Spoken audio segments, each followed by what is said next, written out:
Happy Easter po sa inyong lahat. Pakibati ang inyong katabi ng Happy Easter. So, ngayon nagdiripon tayo para sa pagdiriwang ng muling pagkabuhay ng ating Panginoong Kristo. Ito ang pinakapuso ng ating Kristiyanong pananampalataya. Ang pagtagumpay ng buhay laban sa kamatayan, pagtagumpay ng liwanag laban sa dilim, pagtagumpay ng pag-asa over despair. As we reflect on the Easter story, we cannot help but notice the presence of angels. Sa lahat po ng gospel account ng muling pagkabuhay ni Jesus, ang mga anghel ay nag-appear, nagpakita. Hindi lang sila simpleng bystanders. They are messengers. They are bearers of the divine. They are sent to proclaim the most important, glorious news the world has ever heard. The Jesus is not here, He is risen. Titinan niyo ho, sa lahat ng Gospel, Matthew, John, Mark, and Luke, sa account ng resurrection, magbabanggit sila ng anghel. In today's passage in John's Gospel, Mary Magdalene weeping outside the tomb, nakita niya dalawang anghel na nagsabi sa kanya, "Woman, why are you weeping? Ba't ka umiiyak?" Sa Matthew, a radiant angels rolls back the stone and tells the women who visited, "Do not be afraid. He has risen, just as He said."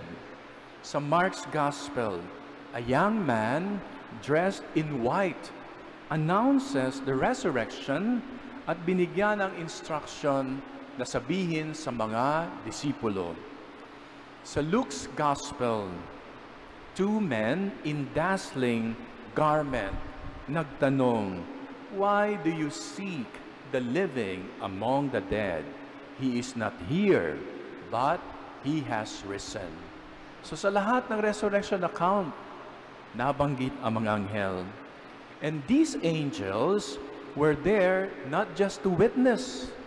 They were there to proclaim, to assure, to awaken faith in the trembling hearts of the disciples.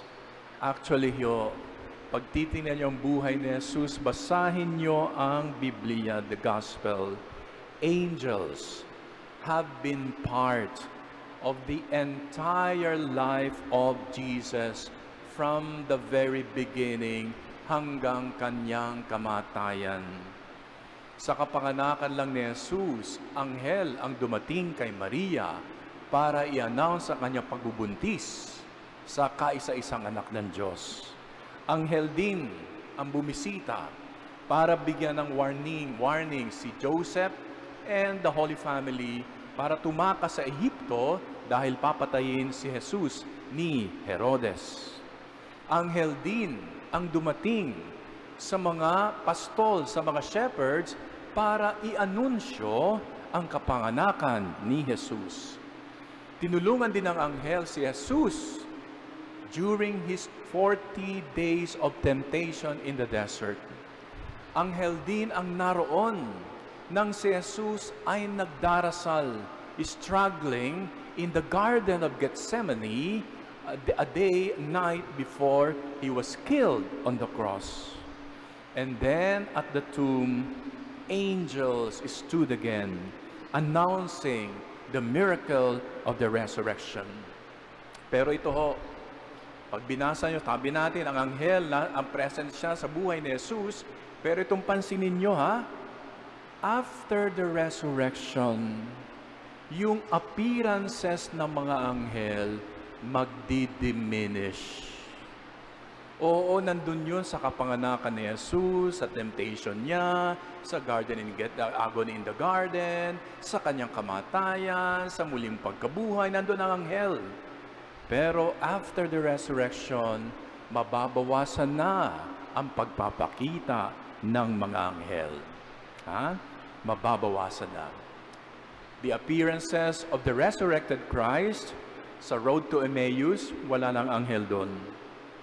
Yung kanyang pagpapakita sa upper room kung saan nagtatago ang mga disipulo, wala nang anghel doon. Yung mga insidente ng pagpapakita niya along the Lake of Galilee, wala na ring anghel. Bakit kaya? Bakit kaya? I think the answer is simple. Because the message had been passed on. In Hebrew, the word for angel is malak. M-A-L-A-K. Malak. Pakiulit nga po. Malak. Actually, pag pronounce yan, parang ganito. Malak. Sige nga, pakiulit nga. Malak. Para kayo naglilinis ng inyong lalamunan, no? Malak in Hebrew. Angel. Basically, malak means messenger. Tagapagbalita. The angels announce the birth of Jesus. The angels announce the resurrection. Malak, messenger.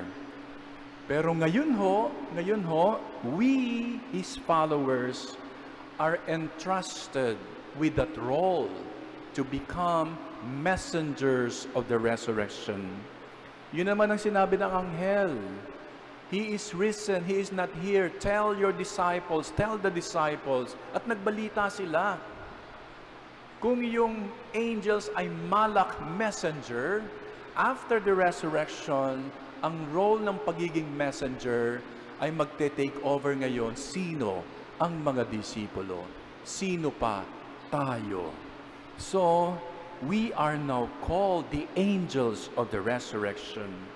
We are now called to be God's messengers in our time, in our homes, in our workplaces, in our wounded world, to proclaim that Christ is alive, that hope is real, that death is not the end.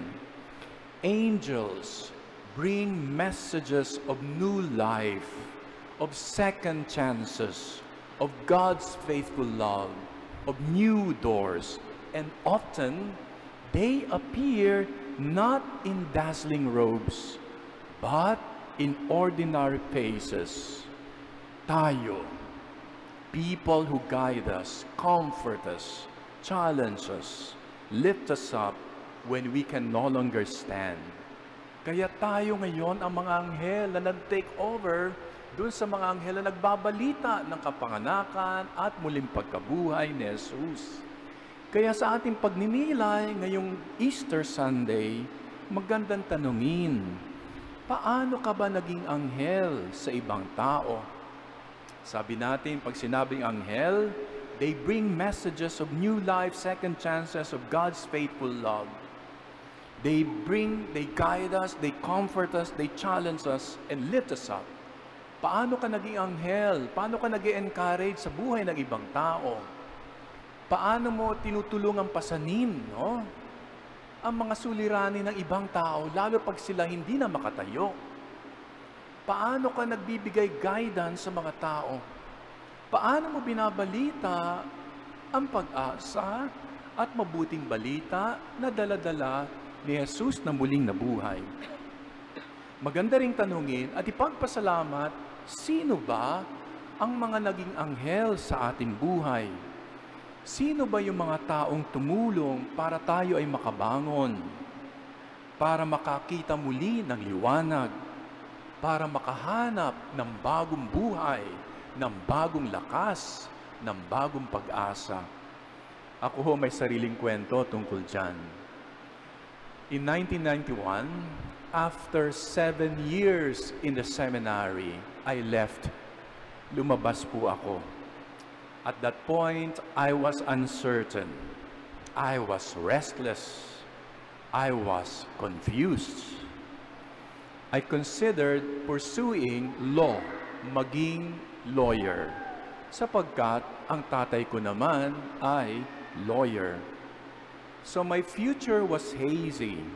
I didn't know which direction to take. And then I met a Monsignor na naging anghel sa aking paglalakbay sa pagpapari. Hindi naman niya ako pinag-pressure, pero he simply invited me to try something new. Sabi niya, huwag ka muna mag-enroll sa law school. Kung gusto mo, punta ka dun sa parokya ko and I will make you my pastoral worker. My pastoral worker. Kasi galing ka sa religious congregation, then try diocesan ministry.